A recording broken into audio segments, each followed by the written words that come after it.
இன்றைக்கும் அவர் என்னோடு பேச வேண்டும் என்கிற தாகத்தோடு வந்தவர்கள், கட்டாயம் உங்களோடு ஆண்டவர் பேசுவார், உங்களோடு இடைபடுவார். எந்த பாதையில் நிற்கிறீங்க, நீங்கள் எப்படியாக டேர்ன் ஆக வேண்டும், எப்படி வந்தால் எப்படி கர்த்தர் உங்களை உயர்த்துவார் என்பதை எல்லாம் இன்றைக்கு கர்த்தர் அழகாக உங்களுக்கு கற்பித்து கொடுக்க போகிறார். ஒரு குழந்தை பிள்ளைக்கு சொல்லி கொடுக்கிறதை போல நீங்கள் உங்கள் செவிகளை திறந்து கேட்கிற நேரத்தில், கேட்கிறது மாத்திரமல்ல அதை ஏற்றுக்கொள்ளுகிற நேரத்தில் இந்த ஜீவனுள்ள வார்த்தைகள் ஜீவ அப்பமாக இந்த இடத்துல இருந்து, இந்த பலிபீடத்தில் இருந்து ஜீவ அப்பமாக அங்கே வந்து உங்கள் சரீரத்தில், உங்கள் வாழ்க்கையில் ஒரு பெரிய ஆசீர்வாதத்தை கொடுக்கும், ஒரு பெரிய ஒரு செழிப்பை கொண்டு வரும். ஏனென்றால் தேனிலும் மதுரம் அறுசுவையிலும் இனிமை கர்த்தருடைய வார்த்தை. அவருடைய வார்த்தை ஜீவனும் சமாதானமும் உள்ளது. அவருடைய வார்த்தையை நேசிக்கிறவர்கள் எப்பொழுதும், அவருடைய கட்டளைகளை பின்பற்றுகிறவர்கள் எந்நாளும் சுகித்திருப்பார்கள். ஹல்லேலூயா. மிக முக்கியமாக தேவனுடைய பாதத்திலே உட்கார்ந்த பொழுது கர்த்தரின் கரம் நம்மேல் இருந்தால் என்கிறதான் ஒரு தலையங்கத்தை கர்த்தர் கொடுத்தார். கர்த்தரின் கரம் நம்மோடு இருந்தால் என்னெல்லாம் சம்பவிக்கும், என்னெல்லாம் நடக்கும். ஹல்லேலூயா.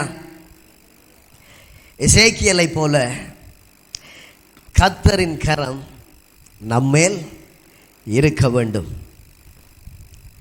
வேதம் சொல்லுகிறது, எசேக்கியல் மேல கர்த்தரின் கரம் அமர்ந்தது. அமர்ந்ததன் பிற்பாடு அவன் தேவ தரிசனங்களை கண்டான். ஹல்லேலூயா. எசேக்கியல்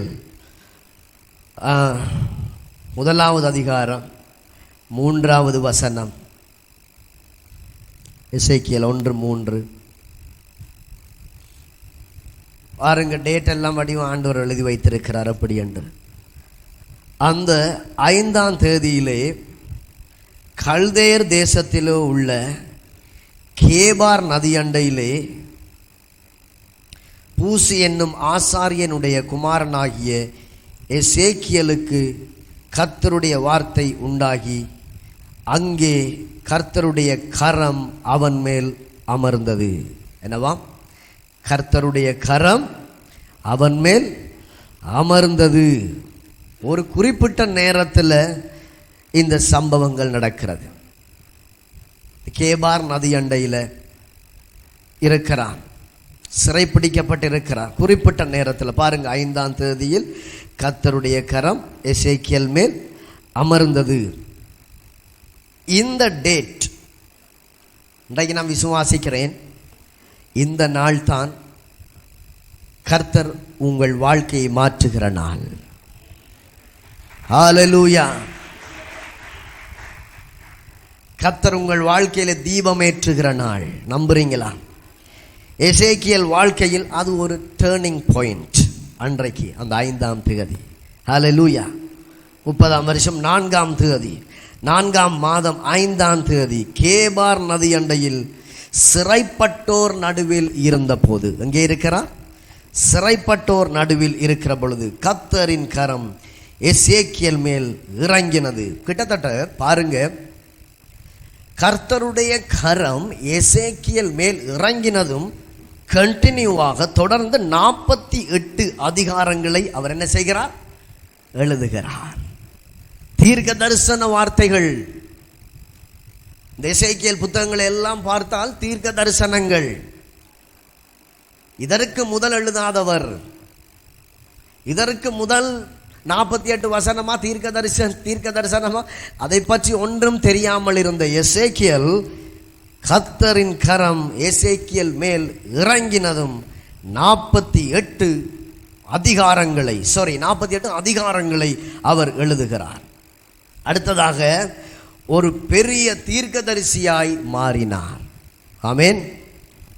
இதற்கு முதல் தீர்க்கதரிசியாய் இருந்தாரா? இல்லை. கர்த்தரின் கரம் அமர்ந்ததற்கு பிற்பாடு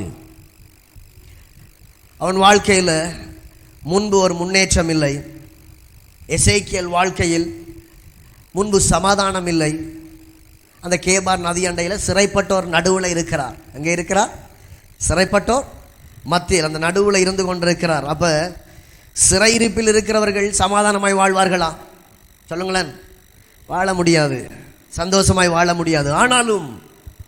ஆனாலும் ஒரு டேர்னிங் பாயிண்ட் அங்கே கர்த்தர் கொடுக்கிறார். 5ஆம் திகதி. அதுதான் கர்த்தருடைய கரம் எசேக்கியேல் மேல் வந்து என்ன செய்தது? அமர்ந்தது. அதே போலதான் ஏசாயா. எத்தனை பேருக்கு தெரியும் ஏசாயா? அந்த வசனத்தை வாசிக்கிற நேரத்தில் நினைக்கிறேன், ஏசாயா 6வது அதிகாரத்திலே 1 தொடக்கம் 13 வரைக்கும், ஏசாயா 6 1 தொடக்கம் 13 வரைக்கும் வீட்டை போய் வாசிச்சு பாருங்க. ஏசாயாவை குறித்தும் எழுதப்பட்டிருக்கிறது. ஏசாயா அசுத்த உதடுள்ள ஒரு மனிதன். அசுத்த உதடுள்ள மனுஷர்கள் மத்தியில் ஏசாயா என்ன செய்திருக்கிறார்? வாழ்ந்திருக்கிறார்.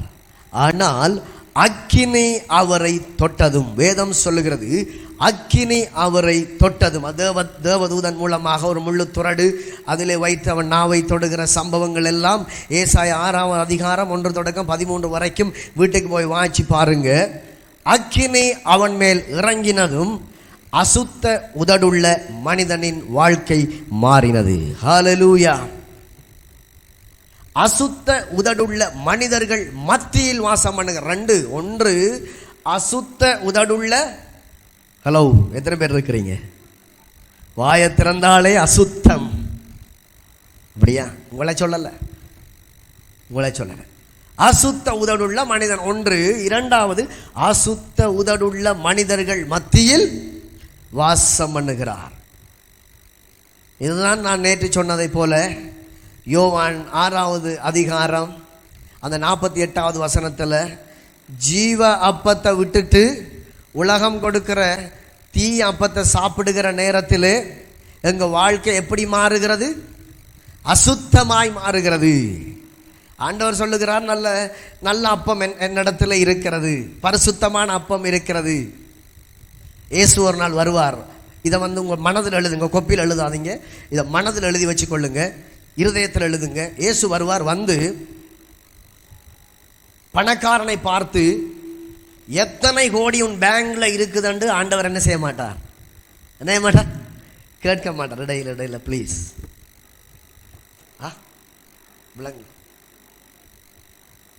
சரி.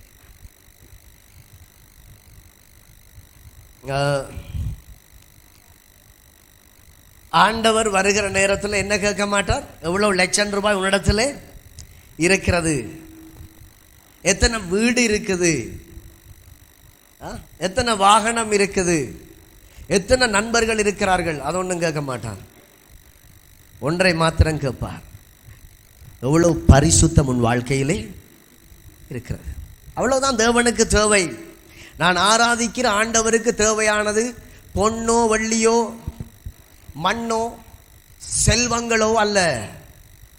அவர் வருகிற நேரத்தில் இப்பொழுதும் இந்த உலகத்திலும் இப்பொழுது நீங்கள் வாழ்ந்து கொண்டிருக்கிற இப்பொழுது வாழ்கிற வாழ்க்கையிலும் இப்பொழுது வாழ்கிற வாழ்க்கை தான் மறு வாழ்க்கைக்குள்ளே நித்திய ஜீவனுக்குள்ளே கொண்டு சேர்க்க இப்பொழுது இருக்கிற வாழ்க்கை தான் உங்களை சரிபடுத்தி கொண்டிருக்கிறது. ஆனால் இப்பொழுது இருக்கிற வாழ்க்கையை அசுத்த உதடுகளோடும் அசுத்த உதடுள்ள மனிதர்கள் மத்தியிலே நீங்கள் இருக்கிற பொழுது உண்மையாக அந்த பரிசுத்த அந்த நித்திய ஜீவனுக்குள்ளே நாங்கள் என்ன செய்ய முடியாது? செல்ல முடியாது. அதான் சொல்லுகிறேன், இருதயத்தில் எழுதுங்க. ஆண்டவர் வந்து எதை செய்தாய், எதை சாதித்தாய், எதை எடுத்தாய் ஒன்றுமே கேட்க மாட்டார். கொஞ்சம் வெயிட் பண்ணுங்க. இந்த பக் நிரம்பினதும் பிறகு மாறி இந்த லைனை போட்டு விடுங்க. வெக்க தான் பயங்கர வெக்கையாக இருக்குது. ஹல்லேலூயா. இருந்தாலும் இயேசு நல்லவர். ஆண்டவர் உங்களிடத்தில் எதிர்பார்க்கிறது ஒன்றுதான், எவ்வளவு பரிசுத்தமாக இருக்கிறார். அதான் சொல்லுகிறார், நன்மை செய்ய விரும்பினா இன்னும் நன்மை செய், கெட்ட வழியில போக விருப்பம்னா இன்னும் கெட்ட வழியில போ, உதவி செய்ய விரும்பினா இன்னும் செய்யுங்க, சாராயம் குடிக்க விரும்பினா இன்னும் கூட குடிங்க. ஏன் சொல்லுகிறார்? மனந்திரும் என்று வெளிப்படையாமத்திலே அவர் சொல்லவில்லை, சொல்லிக்கொண்டே போகிறார். நன்மை செய்கிறவன் செய்யட்டும், அதே போல தீமை செய்கிறவன் அதை இன்னும் அதிகமாய் செய்யட்டும், நல்லதை செய்ய விரும்புகிறவன் இன்னும் அதை அதிகமாய் செய்யட்டும் என்று விரும்புகிறார். காரணம் என்ன தெரியுமா? வருவேன் என்று சொல்லி சொன்னவர் இதோ சமீபமாய் வாசல் படியில் என்று தட்டி கொண்டிருக்கிறார். நீங்க நினைக்க கூடாது வாசல் படியில் என்று தட்டுகிறார் என்றால் வீட்டை வந்து விட்டார் கொண்டு யாராவது வந்து கதவை தட்டுகிறது போல தட்டுவார் என்று. அப்படி அல்ல. இந்த பாருங்க, இந்த மெசேஜ், இந்த வார்த்தை இருக்கல்ல, இந்த வார்த்தை தான் மனம் திரும்புறியா தட்டுகிறார். எதை தட்டுகிறார்? உன் வாழ்க்கையை, உன் இருதயமாகிய பலகையை தட்டுகிறார். சீக்கிரமாய் வருவேன் என்று சொல்லி சொன்ன நான் வரப்போகிறேன் மகனே. அதற்காகத்தான் மோசே, அதற்காகத்தான் ஊழியர்கள், அதற்காகத்தான் கர்த்தர் கொடுத்திருக்கிறார். இவர்கள் மூலமாக தட்டுகிறார், உன் வாழ்க்கையை தட்டுகிறார். எவ்வளவுதான் தட்டினாலும் சில பேரை என்ன செய்ய முடியாது? நிமிர்த்த முடியாது. இருந்தாலும் பாருங்க, ஒருவரால் நிமிர்த்த முடியும். எங்களால் முடியாதுதான். நாங்கள் மனிதர்கள். அசுத்த உதடுள்ள மனிதன் ஏசாயா, அசுத்த உதடுள்ள மனிதர்கள் மத்தியில் வாழ்ந்து கொண்டிருக்கிறான் ஏசாயா. இருந்தாலும் கர்த்தருடைய அக்கினி அவன் மீது இறங்கினபடியினால் ஹல்லேலூயா, அவன் வாழ்க்கையில அன்றைக்கு தான் மாற்றம் வந்தது. இன்றைக்கு உங்களை நீங்கள் ஒப்பு கொடுத்தால், கர்த்தருடைய அக்கினி உங்க மீது இறங்கினால், கர்த்தருடைய கரம் உங்க மீது அமர்ந்தால் நீங்க சும்மா இருக்க மாட்டீங்க. எசேக்கியேல பாருங்க, தொடர்ந்து கர்த்தருடைய கரம் அவன் மேல் இறங்கினதும் 48 அதிகாரங்களை தொடர்ந்து எழுதுகிறார். ஹல்லேலூயா. பெரிய தீர்க்கதரிசியாய் மாறிவிட்டார். அவர் வாழ்க்கையில பெரிய உயர்வுகள். ஆமென். என்னதான் பெரிய விசுவாசிகளாய் இருந்தாலும் கர்த்தரின் கரம் நம்மேல் அமராவிட்டால் நம் வாழ்க்கை மாறாது. எவ்வளவுதான் பெரிய பெரிய ஊழியங்களை செய்தாலும், எவ்வளவுதான் பெரிய பெரிய காரியங்களை ஆண்டவர் இயேசு என்கிற நாமத்தை வைத்து செய்தாலும், கர்த்தரின் கரம் எங்கள் மீது இல்லாவிட்டால் எங்களுடைய வாழ்க்கை மாறாது. அவருடைய கரம் எப்பொழுது அமர்வதற்கு எங்களை நாங்கள் விட்டு கொடுக்கிறோமோ அப்போதான் எங்களுடைய வாழ்க்கை என்ன செய்யும்? மாறும். 20, 25, 30, 40 வருடம் நாங்கள் ஒரு வேளை கிறிஸ்தவர்களாக வாழலாம். ஆனால் எப்ப இருந்து அந்த திகதி ஆரம்பிக்குது? எசேக்கியேலுக்கு எத்தனையாம் திகதி சொல்லுங்க? 5ஆம் திகதி. அதே போலதான் நீங்க ஆண்டவரை ஏற்றுக்கொண்டு வந்தது அதையெல்லாம் அழைப்பு. ஆனால் எப்பொழுது கர்த்தருடைய கரம் உங்க மீது அமர நீங்க உங்களை விட்டு கொடுத்தீங்க, அதைத்தான் ஆண்டவர் கேட்கிறார். நாம் சரியான வழியில் நடக்க வேண்டுமானால் கர்த்தருடைய கரம் எங்க மீது என்ன செய்ய வேண்டும்? அமர்ந்திருக்க வேண்டும். சரியான பாதையை நோக்கி சென்று தேவன் விரும்பின காரியங்களை செய்ய வேண்டுமானால் கர்த்தருடைய கரம் எங்கள் மீது அமர்ந்திருக்க வேண்டும். இன்னொன்று பாருங்க, லூக்கா 1வது அதிகாரம், லூக்கா 1வது அதிகாரம் 66வது வசனத்தோட பார்க்கலாமா? டைம் இருக்கு தானே, கொஞ்சம் போட்டுட்டு மாற்றி செய்யலாம். லூக்கா 1:66, அவைகளை கேள்விப்பட்டவர்கள் எல்லாரும் தங்கள் மனதிலே அவைகளை வைத்துக்கொண்டு இந்த பிள்ளை எப்படிப்பட்டதாக இருக்குமோ என்றார்கள். கர்த்தருடைய கரம் அந்த பிள்ளையோட இருந்தது. யாரை குறித்து சொல்லப்படுகிறது? யோவான் ஸ்நானனை குறித்து சொல்லப்படுகிறது. கர்த்தருடைய கரம் அந்த பிள்ளையோட என்ன செய்தது? இருந்தது. ஒன்று, எசேக்கியேலை பார்க்கிற நேரத்தில் ஒரு குறிப்பிட்ட காலத்தில், விளங்குதா? கொஞ்சம் கஷ்டம்தான், கொஞ்சம் அட்ஜஸ்ட் பண்ணிக்கொள்ளுங்க. ஒரு குறிப்பிட்ட காலத்தில் எசேக்கியேல் மேல கர்த்தருடைய கரம் அமர்ந்தது. இன்றைக்கு சொல்லுகிறேன், உங்க மீது நீங்க விட்டு கொடுத்தால் இன்றையில இருந்து கர்த்தருடைய கரம் உங்களை வழி நடத்தும். இன்றையிலிருந்து கர்த்தர் உங்களை நடத்துவார். ஒரு குறிப்பிட்ட காலத்தில் அந்த கர்த்தருடைய கரம் எசேக்கியேல் மேல அமர்ந்தது. ஆனால் யோவான் ஸ்நானகனை பார்க்கிற பொழுது அவன் எப்பொழுது கர்த்தருடைய கரம் அமர்ந்த வசனம் சொல்லுகிறது? அவன் குழந்தையா இருக்கிற பொழுது, அவன் பிறந்திருந்த பொழுதே ஒரு சில நாட்களில் அவன் குழந்தையா இருந்த பொழுது கர்த்தருடைய கரம் யார் மேல் அமர்ந்தது? யோவான் ஸ்நானகன் மேல கர்த்தருடைய கரம் இருந்தது. தேவ மகிமை அவன் மேல் இருந்தது. ஆகையினால் யோவான் ஸ்நானகனுக்கு எந்த இடத்திலையும் என்ன இல்லை? தோல்வி இல்லை, வெற்றிதான். இன்றைக்கும் சொல்லுகிறேன், பரிசுத்த வாழ்க்கையை தேடி பரிசுத்தமாய் வாழ விரும்புகிறவர்கள் மேல, கர்த்தருடைய வார்த்தையை நேசிக்கிறவங்க மேல கர்த்தருடைய கரம் இருக்கிறது. இவர்களுக்கு தோல்வி இல்லை, எப்பொழுதும் வெற்றி வெற்றி வெற்றி. இவங்க தொழிலுள்ள கர்த்தர் வெற்றி சிறக்க உதவி செய்வார். ஹல்லேலூயா. சில பேருக்கு வயிற்றுக்குள்ளேயே கர்த்தருடைய கரம் என்ன செய்து அமர்ந்து விடுகிறது. அதான் தாயின் கருவில் உருவாகும் முன்னமே உன்னை தெரிந்து கொண்டேன். கர்த்தருடைய கரம் சில தாய் தகப்பன்மார் உண்மையாக ஆண்டவருக்குள்ளாக இருப்பாங்க. இருக்கிற நேரத்தில் வயிற்றுக்குள்ள கற்பத்திலேயே கர்த்தருடைய கரம் அங்க பிள்ளைய நிரப்பிடும். ஹல்லேலூயா. கர்த்தருடைய கரம் வயிற்றுக்குள்ள, ஆனால் பிசாசு நிறைய தடங்களை கொண்டு வருவான். அவங்க பிறக்கிற நேரத்தில் அந்த பிள்ளைகளுக்கு நோயை ஏற்படுத்தும், அது இதண்டு. இருந்தாலும் கர்த்தருடைய கரம் அந்த பிள்ளை, அந்த மகன், அந்த மகள் மேல் இருக்கிறபடினால் திட்டம் நிறைவேற வேண்டுமே. கர்த்தர் அழகாக பிறக்க செய்து அழகாக நடத்தி கொண்டு வருவார். ஆமென். இயேசு நல்லவர். எசேக்கியேல் மேல் கர்த்தருடைய கரம் இருந்தபடியினால் தெய்வீக அனுபவம் அவனுக்கு வந்தது. என்ன வந்தது? தெய்வீக அனுபவம். இரண்டாவது, எசேக்கியேல் மேல கர்த்தருடைய கரம் இருந்தபடினால் தீர்க்க தரிசனம் உரைக்கிறான். மூன்றாவது, எசேக்கியேல் மேல கர்த்தருடைய கரம் இருந்தபடியினால் கர்த்தருடைய கரம் அவனை அழகாக நடத்தி செல்லுகிறது. எப்ப தொடக்கம்? அந்த 5ஆம் தேதி கர்த்தருடைய கரம் அவன் மீது எப்போ இறங்கினது பாருங்க. நீங்க எசேக்கியேல் வாசிக்க நேரத்தில் அந்த 1ஆவது அதிகாரம் 2ஆம் அதிகாரம், எசேக்கியேலுக்கு கர்த்தருடைய வார்த்தை உண்டாகி எசேக்கியேல் மேல கர்த்தருடைய கரம் அமர்ந்தது. எத்தனை பேர் வாசிச்சிருக்கிறீங்க? வாசிக்கலையா? எசேக்கியேல் புத்தகத்தை நீங்க வாசிக்கிற நேரத்தில் வாசி பாருங்க. எசேக்கியேலுக்கு கர்த்தருடைய வார்த்தை உண்டாகி எசேக்கியேல் மேல் கர்த்தருடைய கரம் அமர்ந்தது. கிட்டத்தட்ட அந்த முழு அதிகாரத்தையும் வாசி கொண்டு போற நேரத்தில் கர்த்தருடைய கரம் அமர்ந்தது. அவன் தீர்க்க தரிசனம் உரைக்கிறான். பயமில்லாமல் திருவசனத்தை, பயமில்லாமல் பாவத்தை குறித்து, நீதியை குறித்து கண்டிக்கிறான். எசேக்கியேல் மேல் கர்த்தருடைய கரம் அமர்ந்தது. யாரோட கர்த்தருடைய கரம் இருக்கிறதோ, யாரோட எல்லாம் கர்த்தருடைய கரம் இருக்கிறதோ, பாவத்தை வெறுப்பார்கள், பழைய வாழ்க்கையை வெறுப்பார்கள். யாரோடெல்லாம் கர்த்தருடைய கரம் இருக்கிறதோ தோல்வி இல்லை.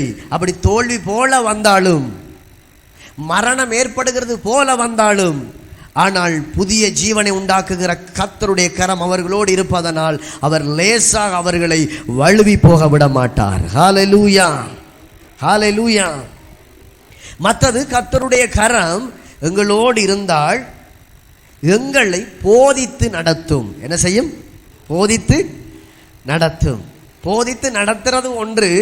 இரண்டாவது, சரியான பாதையில் எங்களை நடத்துவது. இதுக்கெல்லாம் பிள்ளைகள் கர்த்தருடைய கரம் எங்களுக்கு தேவை தேவை தேவை. யாருடைய கரம் தேவை? கர்த்தருடைய கரம். கர்த்தருடைய கரம் இல்லாமல் நாங்கள் ஒன்றும் செய்ய முடியாது. கர்த்தருடைய கரம் அவன் மேல் இருந்தபடியினால் கர்த்தருடைய வார்த்தை அவனுக்கு உண்டாயிற்று. இன்றைக்கு நான் சொல்லுகிறேன், என் ஆண்டவராகிய தேவன் உங்களை நேசிக்கிறார். நேசிக்கிறபடினால் தட்டுகிறார். உங்களை நீங்கள் ஆராய்ந்து பாருங்கள். உண்மையாக கர்த்தருடைய கரம் என் மீது இருக்கிறதா? கர்த்தருடைய கரம் என் மீது இருக்கிறதா? நீங்கள் அழகாக நீங்கள் உங்களை ஆராய்ச்சி பார்க்க முடியும். கர்த்தர் நடத்துகிற வழிகள் அதிசயமானவைகள், ஆச்சரியமானவைகள்.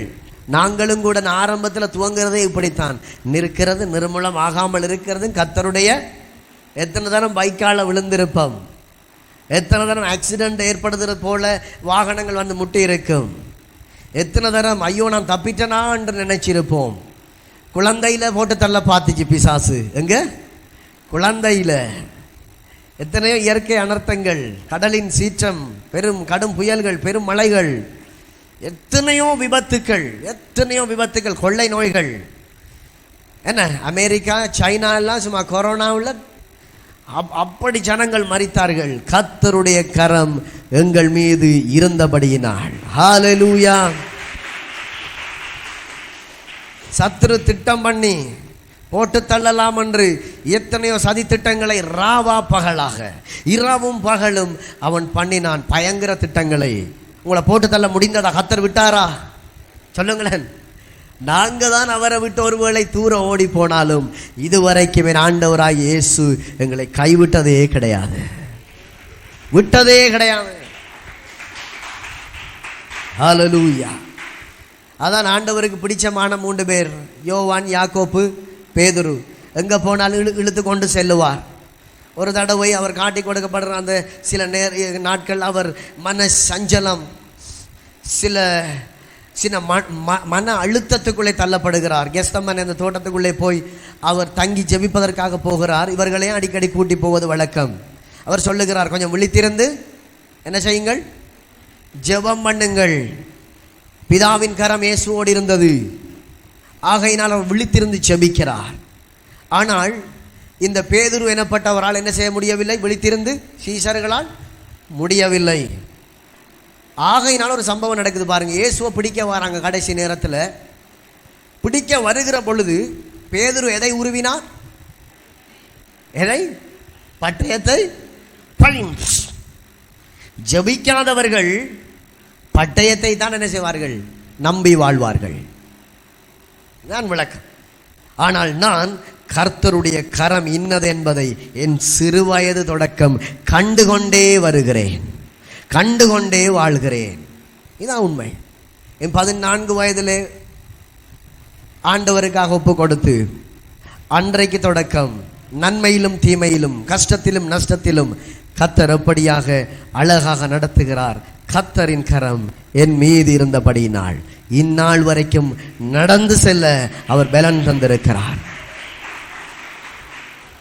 சிறு வயதிலும் சில நோய்கள் வந்து போட்டு தள்ள பார்த்தது. கர்த்தரின் திட்டம், கர்த்தரின் கரம் எங்களோடு இருந்தபடியினால் எங்களை லேசாக ஆண்டவர் விடவில்லை. பக்க வழியாக இழுத்து கொண்டு சென்றான். ஓ பயிற்சியா, சிலரை கொண்டே போயிற்று. இருந்தாலும் கர்த்தரின் கரம் எங்களை விட்டு விலகவில்லை. மறுபடியும் அந்த டேர்னிங் பாயிண்ட் கர்த்தர் கொண்டு வந்தார். ஹல்லேலூயா. இங்கே வாலிபர்கள் இருக்கிறாங்க இல்லையா? நம்மட வாலிப பிள்ளைகள் இருக்கிறாங்க. சிறு வயதிலே கர்த்தரை அறிந்து கொண்டவர்கள், இடப்பட்ட காலத்திலே கெட்ட நண்பர்கள், லவ்வாளி கூட்டம். இருந்தாலும் கர்த்தர் விட்டாரா? விட்டாரா? விடமாட்டார். காரணம், மறைமுகமாக கர்த்தருடைய கரம் அவர்கள் மேல, அவருடைய கண்கள் அவர்களை நோக்கி பார்த்த வண்ணம் இருக்கிறது. ஏசாயா மேல அந்த அக்கினி இறங்கினதும் அசுத்த உதடுள்ள அந்த நாவு மாறினது போல இன்றைக்கு மாற்றப்பட்டு ஊழியர்களாய் மாற்றி இருக்கிறார். கர்த்தருடைய சுத்த கிருபை, கர்த்தருடைய சுத்த கிருபை, அவருடைய கிருபையினால் நாங்கள் வாழ்கிறோம். ஆமென். அப்போஸ்தலர் 11வது அதிகாரம் 21வது வசனம்.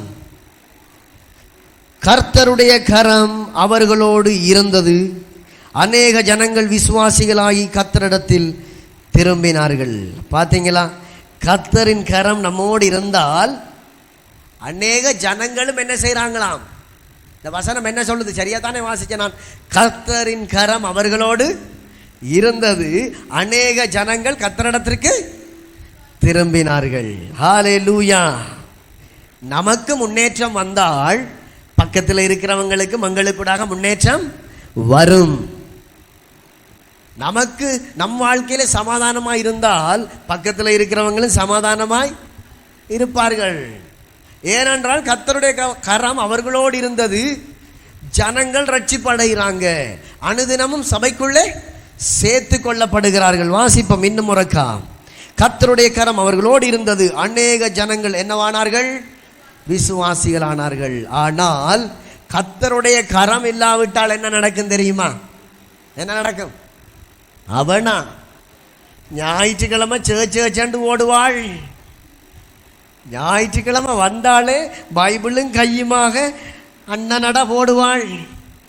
சேர்ச் விட்டு வந்து இஞ்ச பிடிக்கிற பிரச்சனை, இஞ்ச பிடிக்கிற சண்டை, இஞ்ச படுற பாடு எங்களுக்கு தானே தெரியும் போதகா. சிலர் அப்படித்தான் ஆரம்ப நாட்கள் இந்த ஊழியம் தொடங்கின புதுசில் இங்கே வந்து நல்லா அப்படியோ கையெல்லாம் உயர்த்தி அபிஷேகத்தில் நிரம்புவார்கள். இதிலே என்ன அபிஷேகம் என்று எனக்கு தெரியாது. வல்லமையில் நிரம்புவார்கள். இவர்கள் வீட்டுக்கு போனதுக்கு பிறகு திருப்பி ஒரு ஃபோன் கால் வரும்.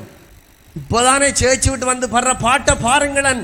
கர்த்தருடைய கரம் அமர்ந்ததோ, என்ன கரம் அமர்ந்ததோ எனக்கு தெரியாது. அப்படித்தானே பக்கத்தில் இருக்கிறவர்களை அப்படியோ அட்டியண்டப்படுத்தியே வாழ்கிற வாழ்க்கை. இது யாருடைய கரம் இருக்குது? யார கரம்? கருப்பு கை. கருப்பு யார கருப்பு கை? பிசாசு, சத்துரு. ஆனால் தேவக்கரம் எங்களோடு இருந்தால் ஒன்று நடக்குது. என்ன நடக்குது? அநேக ஜனங்கள் விசுவாசிகளாக மாறுறாங்க. யார விசுவாசிகளாக மாறுறாங்க? தேவனுடைய விசுவாசிகளாக மாறுறாங்க. ஒன்றுமே தேவையில்லை, கர்த்தருடைய கரம் இருக்கிறது என்பதற்கு ஒரு அர்த்தம். எங்கள் வாழ்க்கையில் சாட்சியுள்ள ஒரு ஜீவியம், சாட்சியுள்ள ஒரு வாழ்க்கை வாழுவோம். வாழுகிற நேரத்தில் மற்றவர்கள் ஆட்டோமேட்டிக்காக என்ன செய்கிறார்கள்? விசுவாசிகளாய் மாறுகிறார்கள். பார்த்தீர்கள்? அதான் நான் சொன்னேன், நாங்கள் செழித்தால் எங்களுக்கு கூட மற்றவர்களும் செழிப்பார்கள். ஆனால் கர்த்தருடைய கரம் இல்லாத ஒரு குணம் ஒன்று தெரியுமா?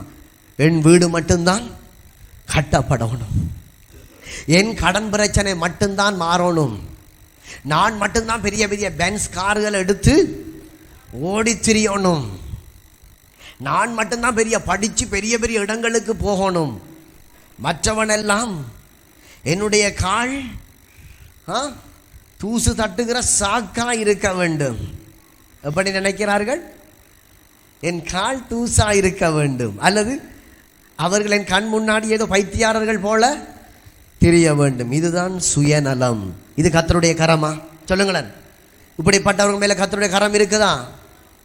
சில பேர், நான் இந்த ஜாதி, நான் வெள்ளாளன், கருப்பாளன், சிவப்பாளன், என்ன ஆளனா இருந்தாலும் வெட்டினா சிவப்பு ரத்தம் தான். ஆண்டவர் படைத்தது ஜாதி ஜாதி ஜாதி அல்ல, கிடையாது. ஆரம்ப படைப்பை குறித்து பேசுகிறேன். ஆண் ஜாதி, பெண் ஜாதி, இப்படிப்பட்ட ஜாதிகளை பார்க்கிறவர்களோடு கர்த்தருடைய கரம் இல்லை. ஆண்டவரை நம்பாமல், அவருடைய திருவசனத்தை நம்பாமல் குறி கேட்க போறது, குறி சொல்றவனை நாடி தேடி ஓடுறது, இப்படிப்பட்டவர்களோடு கர்த்தருடைய கரம் இருக்குமா? நீங்க போனதே சாபம். அங்க வந்துடும் ஒருவண்ட கை. அந்த கை வந்த கையோட உங்க வாழ்க்கையை போட்டு என்ன செய்யும்? அப்படியே போட்டு அமர்த்தி கொண்டே இருக்கும். இன்றைக்கு எசேக்கியேல் வாழ்க்கையில் 5ஆம் தேதி கர்த்தர் அந்த டேர்னிங் பாயிண்ட் அங்கு வைத்திருந்தது போல இன்றைக்கும் உங்களுக்கு ஒரு மனம் திரும்புகிற ஒரு நேரத்தை கர்த்தர் கொடுக்கிறார். ஹல்லேலூயா. இன்றைக்கு நீ மனம் திரும்பினால், இன்றைக்கு விட்டு கொடுத்தால், எசேக்கியேல் மேல கர்த்தருடைய கரம் அமர்ந்தது. தொடர்ந்து 48 வசனங்கள். இதற்கு முதல் கேவார் நதி அண்டையிலே ஐயோ சிறைப்பட்டு இருக்கிறார். சிறையிருப்பும் கொஞ்சம் கொஞ்சமா மாறுகிறது. கர்த்தர் காரியங்களை நடப்பிக்கிறவர், கர்த்தர் ஜெயம் கொடுக்கிறவர். சிறையிருப்பு என்பது என்ன? ஒருவருக்கும் தெரியாமல் அப்படியோ குந்தி கொண்டிருப்பது, ஒருவருக்கும் தெரியாமல் வாழ்கிற வாழ்க்கை. ஆனால் ஆண்டவர் சொன்னார், நீ மலையின் மேல் உள்ள பட்டணம். ஆனால் அவர் சொல்லி வாக்கு கொடுத்து விட்டார். ஆனால் நாங்கள் இன்னமும் சிறையிருப்பிலே தான் இருக்கிறோம். கர்த்தருடைய கரம் எசேக்கியேல் மேல் அமர்ந்தது. 48 வசனம் எழுகிறது மாத்திரமல்ல, அவன் பிரபல்யமான ஒரு தீர்க்கதரிசியாய் மாறினான். ராஜாக்கள் கேள்விப்படுகிற அளவுக்கு இப்படி ஒரு மனுஷனா என்று கேள்விப்படுகிற அளவுக்கு கர்த்தர் அவன் பெயரை உயர்த்தினார். இன்றைக்கும் யாரெல்லாம் கர்த்தருடைய கரம் என் மீது அமர வேண்டும் என்று எதிர்பார்க்கிறீர்களோ, நீங்க எல்லாம் அப்படியோ இருக்கிற ஆட்கள் கிடையாது. கர்த்தர் உங்களை உயர்த்த போகிறார். கர்த்தர் உங்களை உயர்த்தி ஆசீர்வதிக்க போகிறார். உங்களுக்கு கூட அநேக விசுவாசிகளாய் மாறப் போகிறார்கள். நீங்கள் அநேகருக்கு ஞான ஸ்நானம் கொடுக்க போறீங்க. அநேகரை கர்த்தரின் வழியிலே நடத்த போகிறீர்கள். அநேகரை வெளிச்ச தண்டையிலே நடத்த போகிறீர்கள். ஹல்லேலூயா. ஒரு கைது செய்யப்பட்ட ஒரு அடிமை கேபார் நதி அண்டையில் இருக்கிற ஒரு மனுஷனை கர்த்தர் கண்டார். நீங்கள் எந்த இடத்துல எந்த மூலமடுக்குள்ள இருந்தாலும் கர்த்தருடைய கரம் உங்களை பார்க்குது. எவ்வளோ கஷ்டத்தோடு இருக்கிறீங்க எனக்கு தெரியாது, நான் உங்கள் முகத்தை மட்டும்தான் பார்க்கிறேன். ஆனால் தேவனோ இருதயத்தை பார்க்கிறவர். நீங்கள் எந்த நதி அண்டையில் உட்கார்ந்து இருக்கிறீங்க, எந்த வீட்டுக்குள்ள என்ன பிரச்சனையோட உட்கார்ந்து கொண்டிருக்கிறீங்க, எதை யோசிக்கிறீங்க, சிரிக்கிறீங்க, நல்லா கதைக்கிறீங்க, ஆனாலும் சில நேரங்கள் உங்கள் இருதயம் அழுது எதை குறித்து யோசிக்கிறீர்கள்? மகனே மகளே கலங்காது. இன்றைக்கு நீ விட்டு கொடுத்தால் இந்த வார்த்தை கூட கர்த்தர் தட்டுகிறார். கர்த்தருடைய கரம் உன் மீது அமர்ந்தால் சங்கிலி உடைந்து பறக்கும்.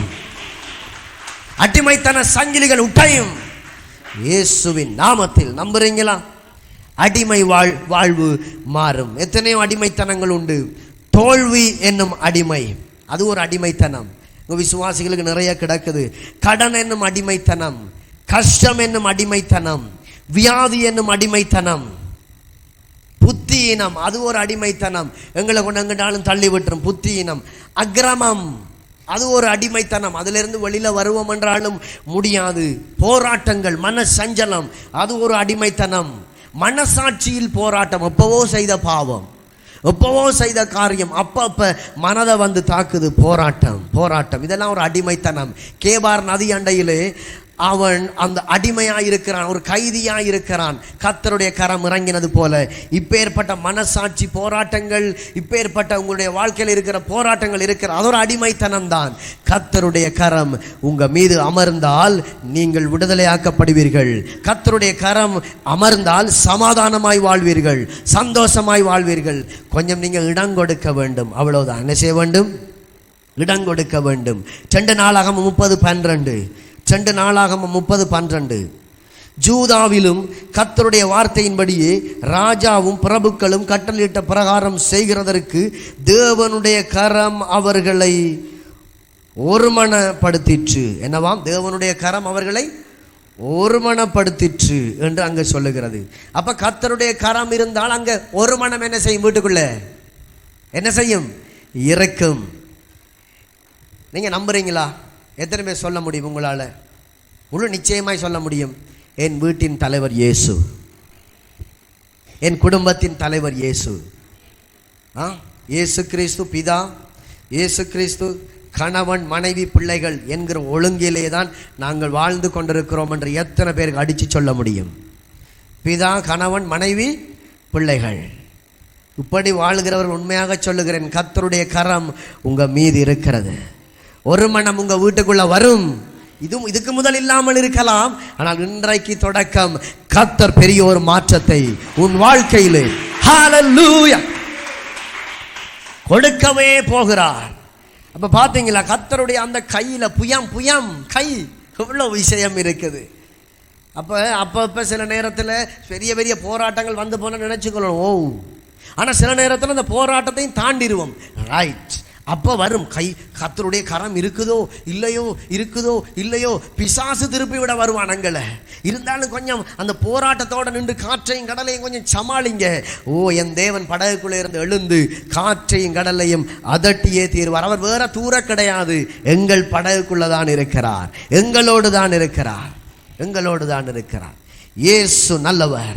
யூதாவிலும் கர்த்தருடைய வார்த்தையின்படி ராஜாவும் பிரபுக்களும் கட்டளையிட்ட பிரகாரம், கட்டளை தேவனுடைய வார்த்தை, இதை பின்பற்றுகிறவர்களோடு சத்திய வசனத்தை, மனித போதனை அல்ல, இதை வாசித்து இதை பின்பற்றுகிறவர்களோடு கர்த்தருடைய கரம் இருக்கும். தேவனுடைய கரம் அவர்களை ஒருமனப்படுத்திற்று. ஹல்லேலூயா, ஒருமனப்படுத்திற்று. தொடர்ந்து நாங்கள் வாசித்து கொண்டு போகலாம். இன்றைக்கு ஞான ஸ்நான ஆராதனையாக இருக்கிறபடினால் சிலருக்கு கொடுக்க வேண்டியிருக்கிறது. ஆமென். கர்த்தர் உங்களோடு பேசுகிறார்.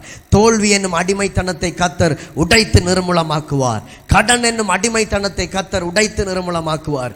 இதற்கு பரிகாரம் கர்த்தருடைய கரம். அப்படி எழுந்து நிற்போம் உற்சாகமாக. ஹல்லேலூயா. தம்பி எஃப் மேஜரை கொடுங்க. ஹல்லேலூயா, ஹல்லேலூயா, ஹல்லேலூயா. கர்த்தருடைய கரம். ஆண்டவர் பேசி இருக்கிறார், ஆண்டவர் இடைப்பட்டு இருக்கிறார்.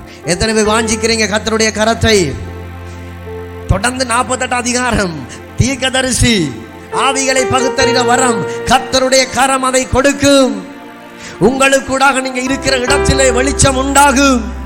இப்பொழுது அகப்பட்டிருக்கிற பிரச்சனைகள், இப்பொழுது உங்களை அடிமைப்படுத்துகிற அடிமைத்தனத்தின் ஆவிகள் இயேசு கிறிஸ்துவின் நாமத்தில் நிர்மூலமாகும். கர்த்தர் செய்வார், செய்து கொண்டே இருக்கிறார். உன் பிள்ளைக்கு செய்கிறார், உங்களுக்கு செய்கிறார். நீங்க என்ன காரியங்களை நீங்க முன்னெடுக்கிறீங்க, எதை செய்ய போறீங்க, என்ன வேலை தொடங்க போறீங்க, கர்த்தரை நம்பி தொடங்குங்க. அவர் மேல பாரத்தை வச்சு தொடங்குங்க. ஹல்லேலூயா, ஹல்லேலூயா. கர்த்தருடைய கரம் உங்க மீது அமரும். நல்ல கையுயர்த்தி கர்த்தருடைய கரம் உங்க மீது அமரும். ஓ கொஞ்ச நேரம் ஆர்ப்பரிங்க, கொஞ்ச நேரம் ஆர்ப்பரிங்க, கொஞ்ச நேரம் ஆர்ப்பரிங்க.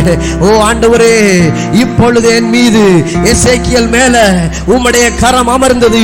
அவன் கேபார் நதி அண்டையில் உட்கார்ந்திருந்த பொழுது, சிறைப்பட்டோர் மத்தியில் உட்கார்ந்திருந்த பொழுது கர்த்தருடைய கரம் அமர்ந்தது போல இப்பவே அமர்வதாக. ஃபயர் இயேசுவின் நாமத்தில். ஆண்டவரே, ஏசாயாவின் நாவை தொட்டீர், அவன் அசுத்த உதடுகள் மாறினது என்று வாசிக்கிறோமே. இப்பொழுது அசுத்த உதடுகள் மாறட்டும், கெட்ட வாழ்க்கை மாறட்டும், பாவத்தோடு புரளுகிற வாழ்க்கை மாறட்டும். இப்பவே கர்த்தர் அற்புதம் செய்வீராக, அதிசயம் செய்வீராக, தீர்மானங்களை எடுப்பார்களாக. Thank you Lord. ஆண்டவரே, ஏசாயாவுக்கு நீர் தூதனை அனுப்பினீர். அந்த முள் துறடால் அவன் அக்கினியை தொட்டவன் வாயில வைத்த பொழுது அந்த அக்கினி அவனுடைய நாவை சுத்தப்படுத்தியது. அதே போல ஆண்டவரே, தூதனை அனுப்புங்க, இப்பவே அனுப்புங்க, இப்பவே அனுப்புங்க. பரிசுத்த ஆவியானவர் இப்பவே கட்டி அணைங்க. இனி விலகாத மேகம், முன் செல்லும் மேகம், விலகாத கரம் என் தேவ பிள்ளைகளோடு, விசுவாசிகளோடு இருக்க வேண்டும். ஆண்டவரே, நான் நம்புகிறேன், சில அடிமைத்தனங்கள் சங்கிலிகள் வெடித்து பறக்குது, உடையுது. இயேசுவின் நாமத்தில் உடையுது, இயேசுவின் நாமத்தில்.